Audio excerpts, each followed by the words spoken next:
चौपल, बाल चौपल, बाल चौपल। सहकार रेडियो पर ढेर सारी मस्ती और जानकारियाँ।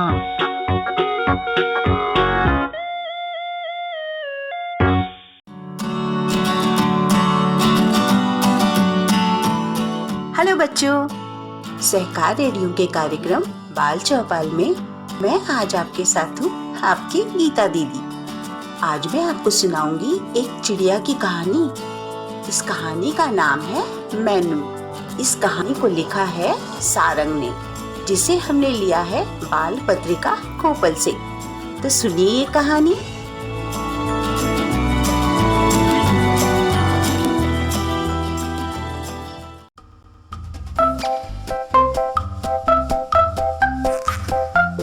माँ को पक्षियों से बहुत लगाव था।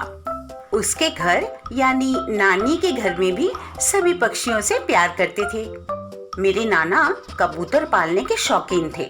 घर की मुंडेर पर ढेरों कबूतर रहते। नाना का निधन तो माँ जब 3 महीने की थी तभी हो गया था, लेकिन मुंडेर पर शायद आज भी कबूतर होंगे।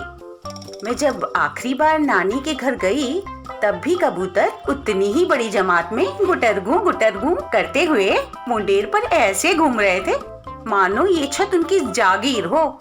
हाँ, लेकिन थोड़ा सा भी खटका होने पर वे झट से उड़ जाते। वहाँ से जुड़ी एक और मजेदार बात बताती हूँ। नाना को जैसे कबूतरों का शौक था, वैसे ही नानी को तोते से लगाव था। मैंने नानी को जब भी देखा उन्हें हमेशा तोते के पिंजरे के साथ ही देखा। वे अपने तोते को मिट्ठू बुलाती, जैसा कि सभी तोतों का नाम होता है। उनकी एकमात्र तस्वीर जो हमारे घर में थी, उसमें भी वे तोते के पिंजरे के साथ ही बैठी थी। तोते से जुड़ी सबसे कमाल की बात ये थी कि नानी जब भी किसी दूसरे शहर में जाती तो वे मिट्ठू को अपने साथ ले जाती। मुझे हमेशा अचरज होता कि आखिर क्यों नानी मिट्ठू को साथ लिए रहती हैं। एक बार मैं किसी की शादी में माँ के ननिहाल गई, यानी नानी के माँ के घर। मैं जब वहाँ पहुँची तो मुझे पहले से ही पता था कि नानी यहाँ आई हुई हैं। नानी का होना मतलब मिट्ठू का होना।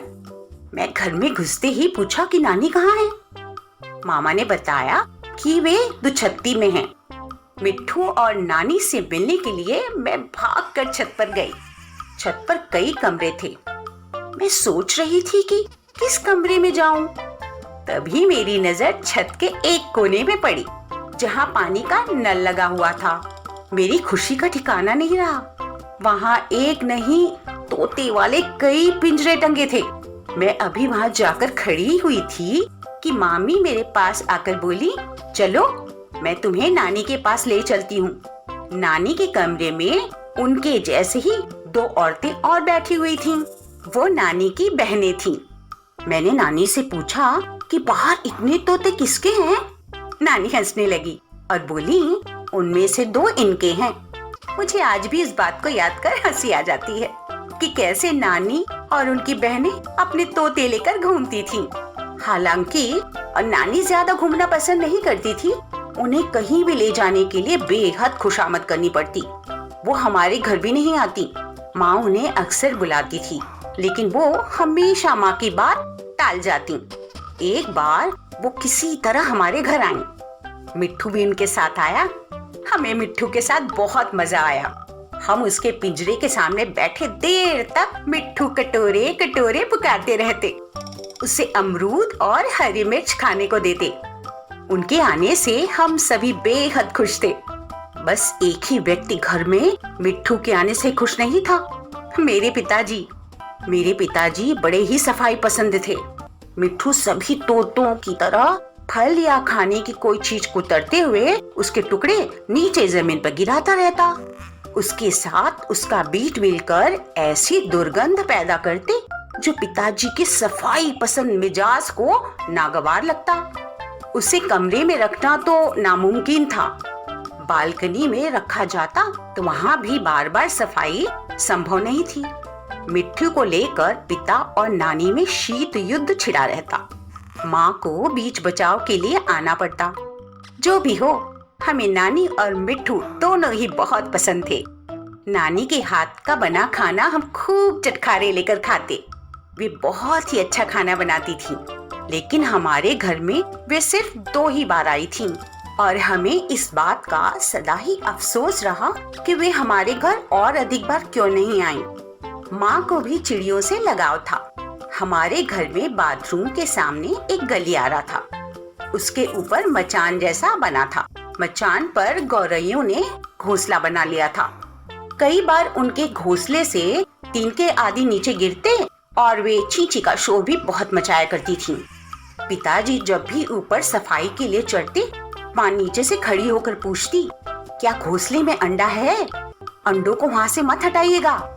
पिताजी ऊपर से झल्लाकर बोलते, पहले तो खुद ही सफाई करने के लिए मुझे ऊपर चढ़ाती हो और फिर शिकायत करती हो कि ये बाथरूम के सामने बहुत गंदगी फैलाते हैं, और जब हटाने जाता हूँ तो फिर तुम्हारे मन में दया जाग जाती है। इस तरह के नोक झोंक के साथ हमारे घर में हमेशा 1-2 गौरैयों का परिवार रहता था। हमारे घर के सामने सड़क पर बिजली के खंभे लगे थे। एक खंभे पर घोंसला था। घोंसले में मैना का एक परिवार रहता था। एक शाम माँ जब बालकनी में खड़ी थीं, तभी बिजली के खंभे पर लगे मैना के घोंसले से एक चूजा नीचे जमीन पर आ गिरा। चूजे के पंख तो उग आए थे, लेकिन वो इतने बड़े नहीं हुए थे कि वो उड़कर दोबारा घोंसले में वापस जा सके। ये संभव था कि कुछ ही देर में कुत्ते या बिल्ली उस पर हमला करते और उसे खा जाते। ये घोंसला इतना ऊंचा था कि उसे वहाँ पहुँचाया भी नहीं जा सकता था। माँ ने भैया को आवाज लगाई और कहा कि जल्दी से भागकर जाएं और उस चूजे को उठाकर लाएं। नन्हा सा चूजा हमारे घर आ गया। वो अक्सर माँ के आसपास ही रहता था। जब वो दाल या चावल चुनने बैठती थी तो वो उसकी बगल में घूमता रहता और जो कुछ भी चुनकर गिराती वे उसे झट चोंच से उठाकर खा जाता। खुद कभी भी फुदक कर या थाली या सुपली में नहीं बैठता। घर में इधर से उधर भागता रहता ये नन्हा सा चूजा। ये चूजा हमें बेहद प्यारा था। हम उसे मैनू कहकर बुलाते थे। सारा दिन वो पूरे घर में आजाद घूमता रहता। बस रात को बिल्लियों के डर से हम उसे पिंजरे में डालते थे। हम अक्सर छुट्टियों के दिन उसके लिए कंकड़ और मिट्टी से जोंक चुनकर लाते। हमारा मैनू शौक से इन चीजों को खाता था। अब वो इतना बड़ा हो गया था कि वो आसानी से जमीन से गमले की ऊंचाई तय कर सकता था। हमारी बालकनी में पौधों के लिए गमलों के अलावा एक बड़ी सीमेंट की हौदी थी, जिसमें हमने मिट्टी भरकर कई पौधे लगाए। इसमें गुलाब और करी पत्ते के पौधे इतने बड़े हो गए थे कि छोटे पेड़ जैसे लगते। हौदी में एक बेले का बड़ा पौधा भी था।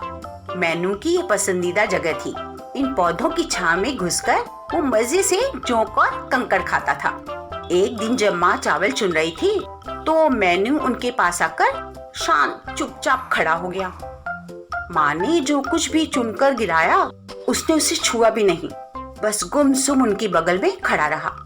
उसके बाद माँ जहाँ भी बैठती वो गर्दन को लटकाए चुपचाप पास आकर खड़ा हो जाता। ना कुछ खाता और ना ही बालकनी में जाता। शाम होते होते माँ परेशान होने लगी। रात को माँ की घबराहट बढ़ गई। उन्हें लगा कि मैनू को कुछ हो गया है क्या। माँ ने प्यार से उसे गोद में बिठाया और हल्के हल्के सहलाने लगी, लेकिन तब भी वो चुपचाप पड़ा रहा। हमें कुछ समझ ही नहीं आ रहा था कि हम क्या करें। हम जानवरों के किसी डॉक्टर को भी नहीं जानते थे। मैनू रात को पिंजरे में गुमसुम गर्दन एक ओर लटकाए खड़ा रहा। सुबह जब हमने पिंजरा खोला तो खुद से बाहर भी नहीं आया, वरना हमेशा तो जैसे पिंजरा खुलने का इंतजार करता रहता और पिंजरा खुलते ही जोर से फुदक कर पूरे घर में घूमने लगता। भाई ने उसे पकड़कर पिंजरे से बाहर निकाला। पिंजरे से बाहर आने पर भी वो शांत पिंजरे के पास ही खड़ा रहा। खुदकने भागने की कोई हड़बड़ी ही नहीं हुई। कुछ देर बाद वो पलंग के नीचे घुसकर एक कोने में जा बैठा। हम सभी को चिंता हो रही थी, लेकिन हमें अपने काम भी करने थे। हमें स्कूल जाना था, सो हम स्कूल चले गए और मैनू वहीं पलंग के नीचे गर्दन लटकाए खड़ा रहा। माँ को अपने काम निपटाने थे, लेकिन वे लगातार मैनू की चिंता कर रही थी। दोपहर में जब वो चावल चुनने बैठी तो मैनू भागकर माँ के पास आया। बिल्कुल उनके करीब थोड़ी देर खड़ा रहा और कुछ पल बाद वो जैसे जोर लगाने लगा, मानो कुछ गले में फंस गया हो और वो उसे निकालने की कोशिश कर रहा हो। फिर उसे कुछ पीली पीली सी उल्टी हुई। उल्टी में से एक बड़ा सा कंकड़ निकला। माँ को हंसी आ गई। उसे हाथों में उठाकर कहा, अच्छा, कल से इसकी वजह से परेशान थे। मैनू एक बार फिर अपने पुराने रंग में वापस लौट आया। यहाँ से वहाँ भागना, गमले से हौद की ओर और हौद से गमले में कूदना शुरू हो गया। कुछ दिनों बाद मैनू के पंख पूरी तरह से निकल आए और वो उड़ने लगा। एक दिन मैनू का एक बड़ा झुंड हमारे छत पर आकर बैठा। मैनू उनके पास गया और उनके साथ उड़ गया। लेकिन कुछ दिनों तक वो हमारी बालकनी में आता, चिड़ियों के लिए रखे मिट्टी के बर्तन से पानी पीता और माँ के चुने चावल के दानों को चुगता। कुछ दिनों में उसके आने का सिलसिला भी कम होते होते खत्म हो गया, लेकिन वो आज भी हमारी बातों और यादों में लौटता है।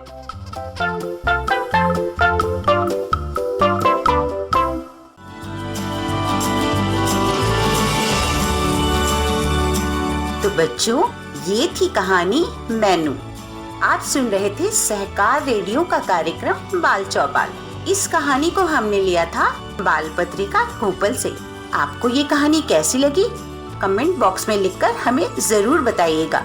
अगर आप ये कार्यक्रम पहली बार सुन रहे हैं और हमसे जुड़ना चाहते हैं तो व्हाट्सएप ग्रुप से जुड़ने के लिए 9617226783 पर अपना नाम और जिला लिखकर भेजें।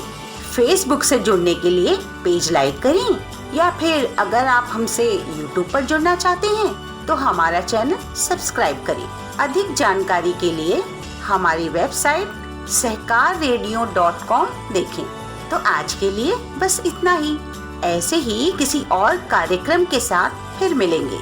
तब तक के लिए दीजिए अनुमति मुझे यानी अपनी गीता दीदी को। बाय बाय बच्चों।